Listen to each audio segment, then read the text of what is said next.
somewhat, famous at this point, but Coach Bertman every year had an FU speech, right? It was after some game, and it was unpredictable, and nobody knew when it was coming, but it was coming.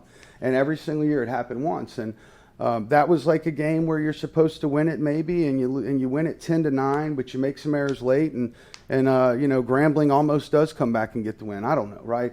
But it could have been that moment, but it's always unexpected, and Coach Burton would take every single guy on the team, coaches, and trainers, and everyone, and tell them why they could, go F themselves. Maneri did the same basically. thing. That was this come to Jesus moment about, like, if we're going to be a championship team, things like that are unacceptable. And nobody here is big enough, and all of you have a reason of something that you can work on to get us better. But then again, sometimes, I played for a championship coach. I mean, that happened every year. It's part of his system, if you will. But a lot of times, like Mikey's saying, like, that happens internally. It could happen in an apartment where guys are sitting around and somebody just stands up and throws a chair through a wall, and it ends right there. But there's all kind of things. And I was in the minor leagues once. I had a manager named Alan Cockrell who was up until recently the hitting coach for the Yankees. One of my favorite managers.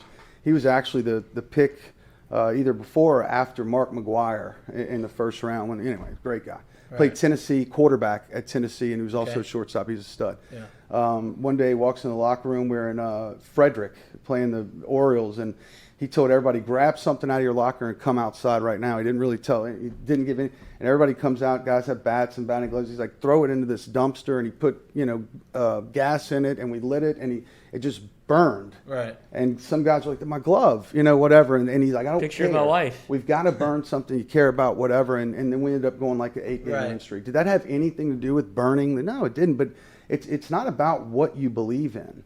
Right, like remember the possum year, right? Like it wasn't like the possum thing, right? When they had the possum right on the field. Like the possum, of course, didn't win games, but it's not about what you believe. It's a matter that you believe it, and that everybody something to bring it to people. Something a turning point. Exactly. Something. Everybody has to be.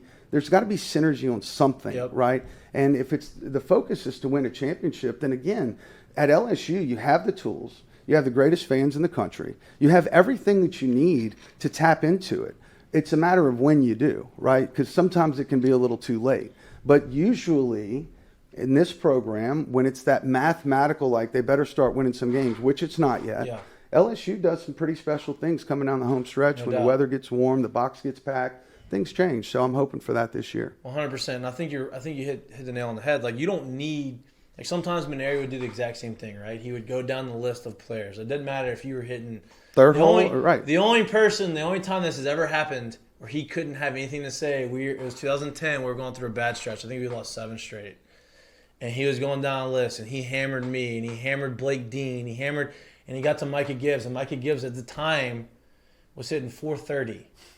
And he said, and Micah, and Austin, and he just couldn't say anything, right? But like, he would go and his whole thing was, and after the fact, he gave us something, whether we had to motherfuck him, and that brought us together, or we had something to rally the troops, right, on something. Whether everybody needed to hate him, hate him, that's what they needed to do. If everybody needed to laugh, that's what they needed to do, right? And for me, the best teams that I've ever played on in professional baseball, college baseball, wherever, you had the guys on the team, the players, like your boys, the guys you'd go out with, the guys that you would go to school with, the guys that you would party with, whatever you want to do. Tag team. You had... Wrestle. What? Tag team wrestling. Okay. Okay. But you had those guys.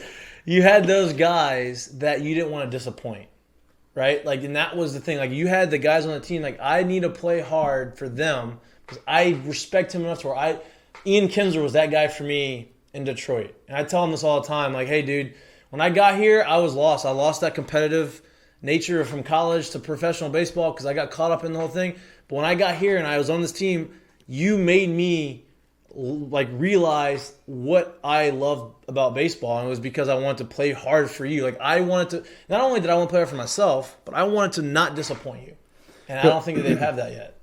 Another thing Skip Bertman did at the beginning of every season, unbeknownst to a newcomer, you would go through the deal for 2 or 3 weeks, practice in your classes and whatnot. He would literally call you off the field during a practice and bring you in the office.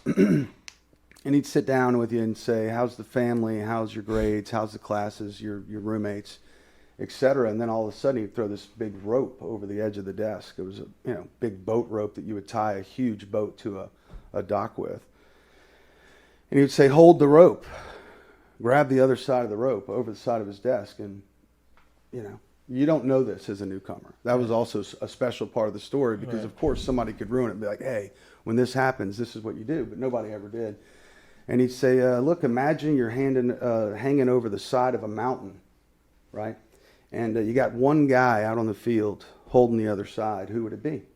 And it was a little tricky, kind of tricky with the words there.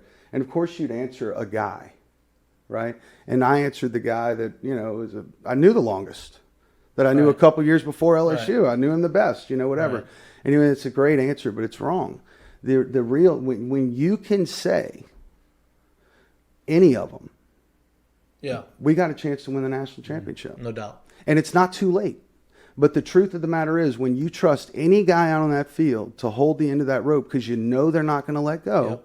then we'll do it. And the way that the story kind of goes, Skip said this now since '84, and it was kind of a punchline of a joke. Guys were too cool and didn't really buy into it. Then it got to a big moment. I want to say it was 1986, and LSU was an out away from winning it all. And the ground balls hit to shortstop, and the shortstop didn't make the play, and they had to go to extra innings. And I might be butchering the meat and potatoes of the data, the stat, or the actual specific details. But at some point in the game, it gets to that same situation. And here they are again, 2 outs. They got a chance to win the game. And Skip would say that the first ground ball that was hit, he noticed nobody came off the dugout bench. They were just waiting for the guy to make the play, and they didn't fire off the bench because they knew it. And then at some point later in the game, a guy named Robbie Smith, his number's retired at LSU, and Skip would say this is the reason why. He was killed he was a police officer, and he was killed by a drunk driver on a routine traffic stop, but he's number 19, the same way as McDonald. So Right. it used to, at the old box, say Smith and McDonald, but Robbie Smith's number was also retired. So Robbie Smith, who was just a weekday pitcher, and this is 4 or 5 years after Skip's been doing the rope thing, but it's a joke, and people think it's kind of funny, and hey, hold the rope. But Robbie Smith has the courage to stand on the top of the dugout and scream out to the pitcher, hey, hold the rope. Right. And the pitcher stepped off and looked at the catcher and hold the rope, and the catcher to first base, and everybody screamed Like a movie at each scene. other, like literally. Yeah, And then the right. ground balls hit, and Coach Burton would say, as soon as the ball left the bat, the dugout exploded off the benches, and we're halfway on the field when the ball was over to first base. And Right. Skip would tell you that is when LSU baseball, that moment is when it was born. Right. Because it wasn't a punchline anymore. It was like something that was real and something that guys could understand. Like, all I have to do is believe in each guy. I have to forge a relationship enough with each guy to be able to not let go of that rope. My son asks me all the time, like, Dad, do you love all your team? All your teammates great guys? And I'm like, to me, they were. Yeah. Right? There's some guys that are different that you play ball with. They're just different. They're not like you. They weren't raised like you. Ronnie Rance. But you love them. Ronnie Rance, for example. Ronnie Rance, for example. It's a great example.